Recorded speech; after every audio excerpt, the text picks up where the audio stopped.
Hello student, how are you? I am doctor Dhananjay Kumar again. पिछले class में आपने देखा था how to determine percentage composition of a compound और empirical formula and molecular formula को कैसे हम डिटरमाइन करते हैं। आज हम लोग देखेंगे केमिकल इक्वेशन के बारे में। What is chemical equation? Chemical equation होता क्या है? तो एक chemical equation is a symbolic representation of a chemical change. Symbolic, it is a symbolic representation of chemical change. तो इसमें दो पार्ट होते हैं, reactant and product. Left side में जो हो गया आपका reactant and right side product. तो the substance in which the chemical change is brought are called reactant and the substance which come into existence as the result of chemical change are called product. For example ले ले, when Zn react with HCl, ZnCl2 and H2, तो Zn and HCl ये क्या हो गया आपका reactant. ये chemical reaction में, केमिकल चेंजेस में पार्टिसिपेट कर रहा है and after the reaction result क्या हुआ? Zinc chloride and hydrogen, this are called product. किसी भी केमिकल इक्वेशन के लिए क्या चीज जरूरत होती है, क्या एसेंशियल, क्या what are the essential of chemical equation? तो हमें तीन बातें ध्यान में रखनी है। It must be consistent with the experimental fact. Number two, it should be balanced and number three, it should be molecular. तीन चीजें होना चाहिए केमिकल इक्वेशन के लिए। ये तीन चीजें एसेंशियल हैं। कुछ नोटेशन भी हम लोग यूज करते हैं केमिकल इक्वेशन में as to provide more information about chemical change. जैसे upper arrow is written immediately after the gases product. For example हम अपर एरो, इस तरीके का अपर एरो हम लोग दे देंगे। कभी कभी लोअर एरो देते हैं। तो लोअर एरो कहाँ देते हैं?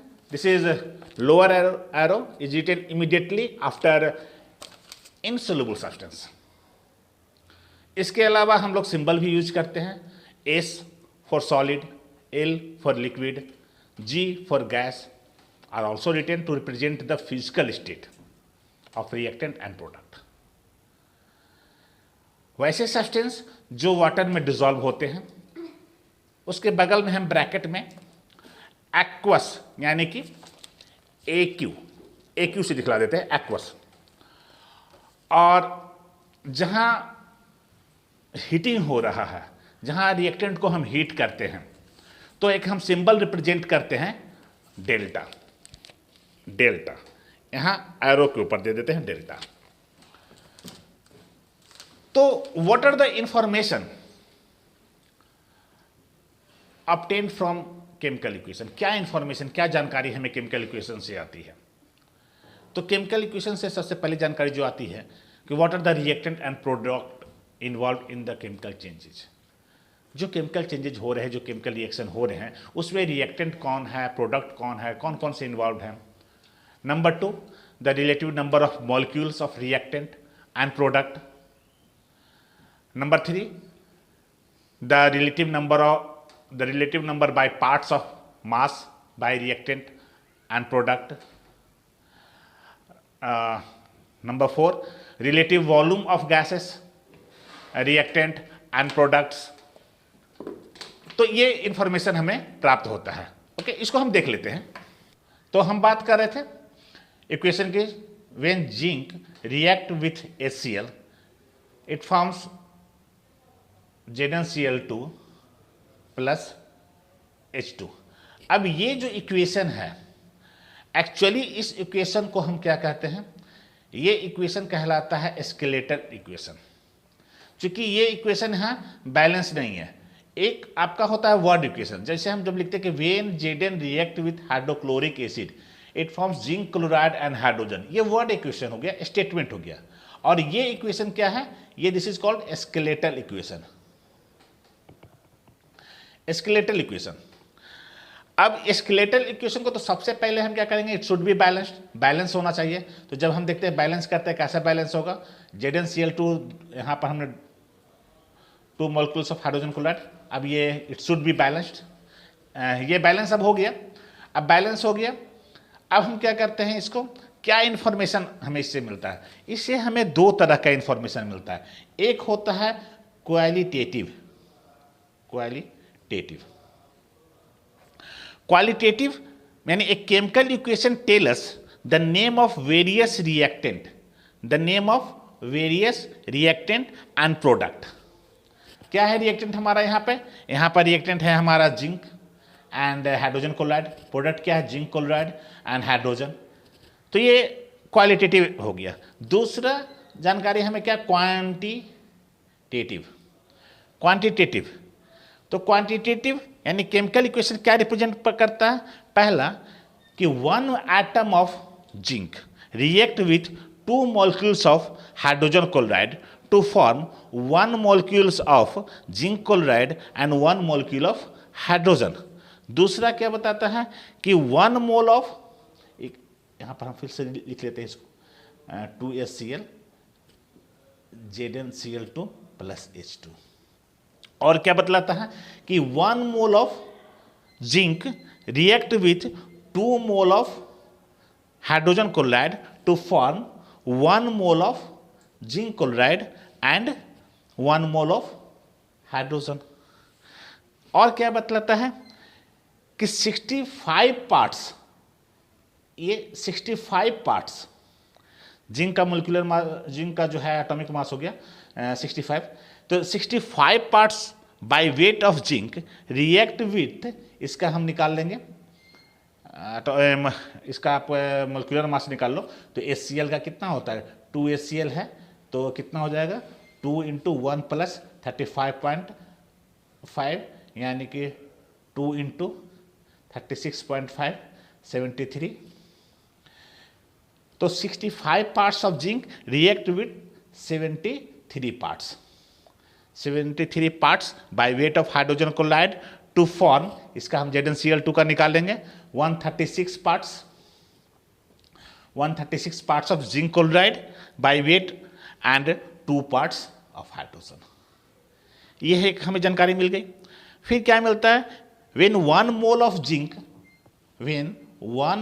zinc react with 2 mole of hydrogen chloride, it forms 22.4 liter of hydrogen at NTP। तो ये सारी जानकारी हमें कहाँ से मिलती है? ये सारी जानकारी हमें केमिकल इक्वेशन से मिलती है। ये सारी जानकारी हमें केमिकल, लेकिन इसके बाद भी क्या है? लिमिटेशन है।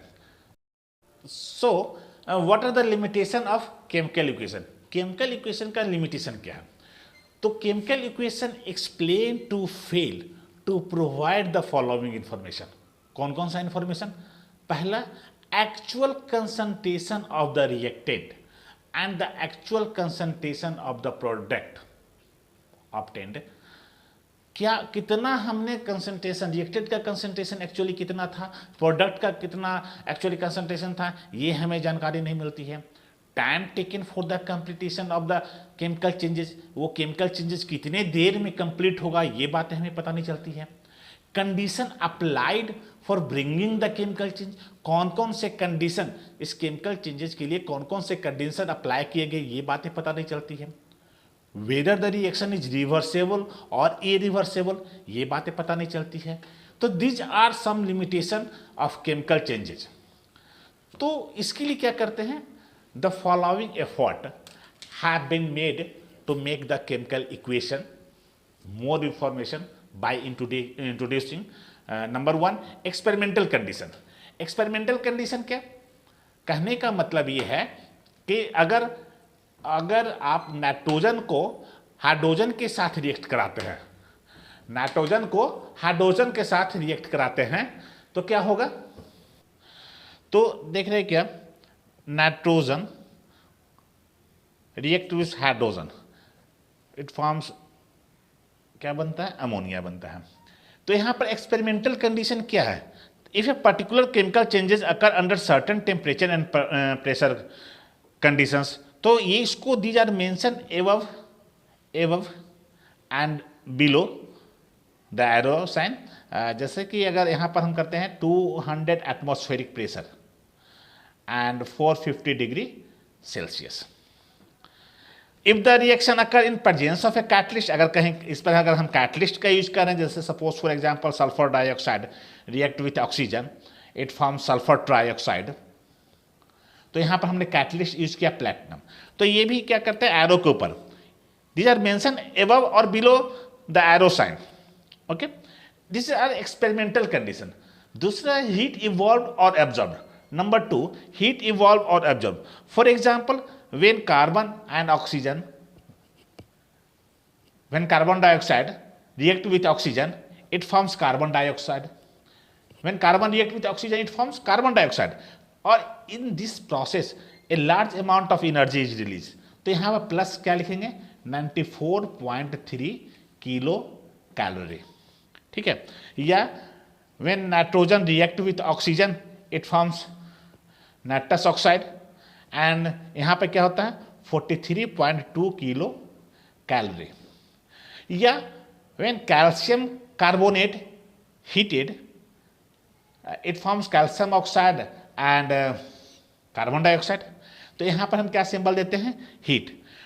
तो हीट इवॉल्व्ड और अब्जॉर्ब्ड, हीट इवॉल्व्ड और absorbed in a chemical changes can represented by adding और subtracting the amount of heat on right hand side. यहाँ पर आप लिख सकते हो, जैसे कि यहाँ पर हमने लिख दिया 94 प्लस 94.3 किलो कैलोरी। यहाँ हीट जो है क्या हो रहा है ऐड हो रहा है, और यहाँ पर हीट क्या हो रहा है, यहाँ पर माइनस कर देंगे, हीट क्या हो रहा है यहाँ पे सब्ट्रैक्ट हो रहा है। तीसरा, ये रिएक्शन रिवर्सेबल है या इरिवर्सेबल है। अगर इसको हमको दिखाना है, suppose nitrogen react with hydrogen, N2 react with hydrogen, तो यहाँ तो सबसे पहले क्या बनता है अमोनिया बनता है। तो सबसे पहले तो हमने इक्वेशन को बैलेंस कर लिया, इक्वेशन यहाँ पर ये आपका बैलेंस हो गया। उसके बाद क्या दिखला दिया कि ये इसका स्टेट क्या है, तो ये गैस है, ये भी गैस है और ये भी गैस है।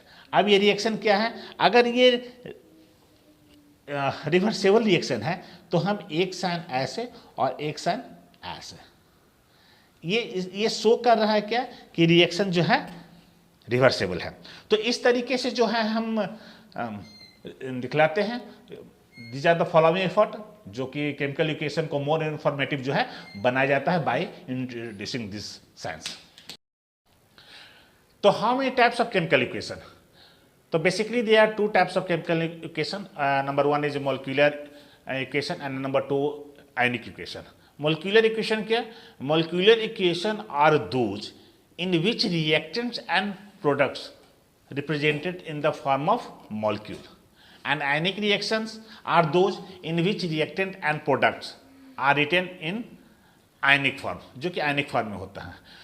तो जब भी हम इक्वेशन लिखते हैं, मैंने पहले ही बताया कि बैलेंस इक्वेशन करते हैं। बैलेंस क्यों करते हैं? तो correct chemical equation must be in accordance with the law of conservation of mass, according to which the total mass of the reactant is equal to the total mass of the product.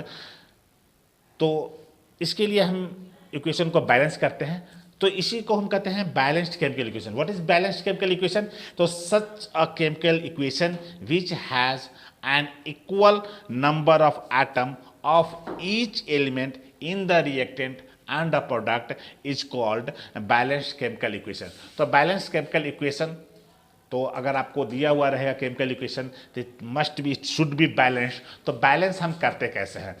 अभी आपने 9th class में देखा था heat and trial method. 9th में आप जो करते थे बैलेंस, वो हीट एंड ट्रायल मेथड से बैलेंस करते थे। और भी बहुत सारे तरीके हैं बैलेंस करने के लिए, जैसे पार्शियल इक्वेशन मेथड भी है जो हम लोग यहाँ पर सीखेंगे, और उसके अलावा ऑक्सीडेशन नंबर मेथड, आयनिक इलेक्ट्रॉन मेथड। तो ऑक्सीडेशन नंबर मेथड, आयनिक इलेक्ट्रॉन मेथड, ये सब हम चैप्टर रिडॉक्स रिएक्शन जब हम पढ़ेंगे तो वहाँ पर ये देख लेंगे। फिलहाल यहाँ पर हम क्या करेंगे, हम यहाँ पर कोशिश करेंगे 2 तरीके से, हीट एंड ट्रायल मेथड से और पार्शियल इक्वेशन मेथड से इक्वेशन को बैलेंस करने के लिए। तो इसको हम नेक्स्ट क्लास में कि इक्वेशन को हम कैसे बैलेंस करते हैं और इस तरीके को हम लोग देखेंगे, हीट एंड ट्रायल मेथड से कैसे करते हैं, पार्शियल इक्वेशन मेथड से कैसे करते हैं, नेक्स्ट क्लास में देखेंगे। सो मस्ट वॉच नेक्स्ट क्लासेस, और उसमें हम लोग कुछ प्रैक्टिस भी करेंगे बैलेंस करने का। तो आप अगले वीडियो में जरूर देखेंगे how we balance the chemical equation. और अभी जो मैंने पढ़ाया केमिकल इक्वेशन के बारे में, essential of chemical equation, information obtained chemical equations, limitation of chemical equation, ये सारे चीज़ें जो है डिस्क्रिप्शन में हमारा दिया हुआ है और आप इसको देख लें। तो तब तक के लिए बाय बाय।